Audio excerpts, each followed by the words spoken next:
Assalamualaikum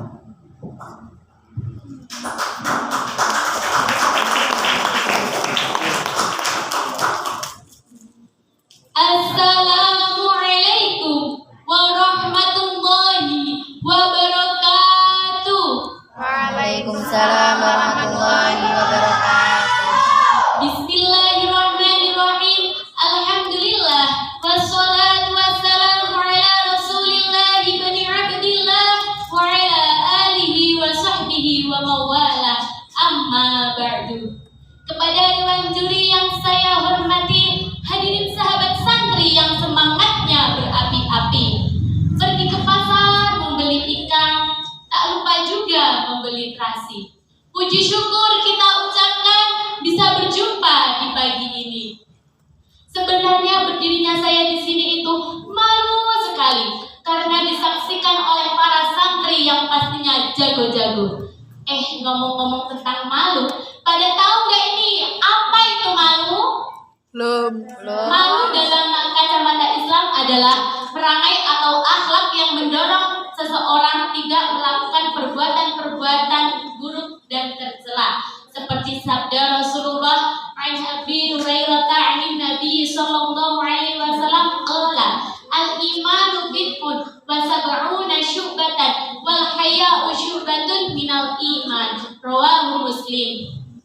Dari Abu Hurairah radhiyallahu anhu, Nabi sallallahu alaihi wasallam beliau bersabda, iman adalah pokoknya, cabangnya ada 70 lebih, dan malu termasuk cabangnya iman. Hadis riwayat Muslim.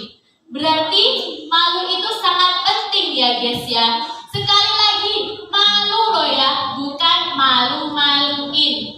Terus itu, kalau ada santri putri ketemu sama santri putra, terus si santri putrinya ketika lewat sambil nutupin wajahnya, apa itu juga termasuk malu yang ada di sini?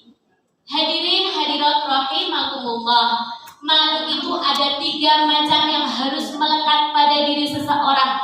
Yang pertama, malu kepada diri sendiri ketika sedikit melakukan amal soleh kepada Allah dan kebaikan untuk umat. Malu ini mendorong seseorang melakukan banyak amal soleh dan kebaikan untuk umat dan pengabdian kepada Allah. Yang kedua, malu kepada manusia. Berarti malunya santri putri yang ketemu santri putra itu juga malu yang baik. Setuju? Setuju. Coba bayangin aja kalau ada cewek gak punya malu di depan cowok. Misalnya pas jalan dia lenggak-lenggok atau manggil-manggil yang gak jelas. Kayak gitu kan udah pasti bikin harga dirinya rendah ya. Dan kemungkinan bisa menimbulkan hal-hal yang tidak diinginkan. Na'udzubillahi min dzalik. Yang ketiga, malu kepada Allah. Orang yang malu kepada Allah tidak akan berani melakukan kesalahan dan meninggalkan kewajiban selama ia meyakini bahwa Allah Subhanahu wa taala selalu mengawasinya. Seperti salah satu kisah pada zaman baginda Rasulullah, ada seorang sahabat Nabi yang sangat mencintai Rasulullah bernama Sa'labah bin Abdurrahman. Ketika itu Sa'labah bin Abdurrahman diperintahkan oleh Nabi Muhammad ke ujung kota Madinah untuk menyelesaikan satu hajatnya. Pergilah Sa'labah bin Abdurrahman. Namun perjalanan itu membuat ia tak sengaja melihat yang haram. Ketika itu dia melewati gang-gang kota Madinah. Dan ada satu rumah yang pintunya terbuka karena tertempa oleh angin. Dan ketika pintu terbuka, ada satu kamar mandi yang hanya tertutupi oleh kain. Angin turut menerpa kain tersebut, sedangkan di balik kain tersebut ada seorang wanita yang sedang mandi. Tak sengaja Sa'labah melihat sekali wanita tersebut. Lantas ia mengucap istighfar dan menutup matanya. Dia takut kembali kepada Rasulullah. Ia menangis. Sungguh, aku malu kepada Allah dan Rasulullah. Aku jadi orang yang dekat dengan Nabi Muhammad, yang mana aku sering diperintah oleh Nabi Muhammad. Aku dipercaya oleh Nabi Muhammad. Kenapa mataku melihat yang haram? Aku malu kepada Allah dan Rasulullah. Aku takut setelah ini ada ayat yang turun lalu menceritakan tentang aku, kata Sa'labah bin Abdurrahman. Akhirnya Sa'labah bin Abdurrahman pergi ke atas bukit. Ia dikejar oleh para rombongan sahabat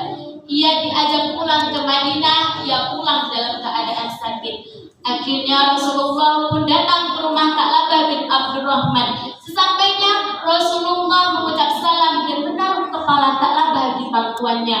Ya Rasulullah, sungguh kepala ini tidak pantas di pangkuanmu yang suci ya Rasulullah. Sungguh kepala ini tidak pantas di pangkuanmu yang suci ya Rasulullah.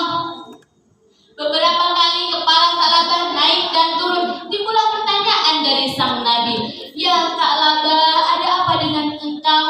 Ya Rasulullah, aku malu denganmu dan dengan Allah. Aku tidak pantas mengaku dekat denganmu ya Rasulullah. Tidak pantas kepala ini ada di pangkuanmu ya Rasulullah. Karena mata ini telah melihat yang haram ya Rasulullah. Rasulullah pun bertanya, ya Tha'labah, apa yang kau inginkan? Ya Rasulullah, aku ingin Allah mengampuniku. Aku ingin kau ridho kepadaku ya Rasulullah. Akhirnya Rasulullah pun mengatakan kepada Tha'labah bahwa Allah telah mengampuninya dan ia pun telah ridho kepadanya. Tak lama kemudian Tha'labah pun pulang ke peristirahatan terakhirnya. Ia pulang dengan kelegaan dan kebahagiaan. Kata Rasulullah, demi Allah, aku telah melihat malaikat turun mengantar jenazahnya Tha'labah. Sampai-sampai aku tidak punya tempat untuk mengiringi jenazahnya Tha'labah bin Abdurrahman. Hadirin sahabat santri yang berbahagia, kesimpulan yang dapat kita ambil adalah sifat malu merupakan benteng untuk memelihara akhlak seseorang dan sumber utama kebaikan. Oleh karena itu, sifat ini perlu dimiliki dan dipelihara dengan baik.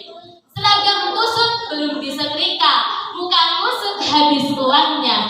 Saya mohon maaf kepada hadirin semua. Terima kasih sudah mendengarkan saya. Wabillahi taufiq wal hidayah wa ridho wal inayah. Wassalamualaikum warahmatullahi wabarakatuh. Waalaikumsalam warahmatullahi wabarakatuh. Beri Allah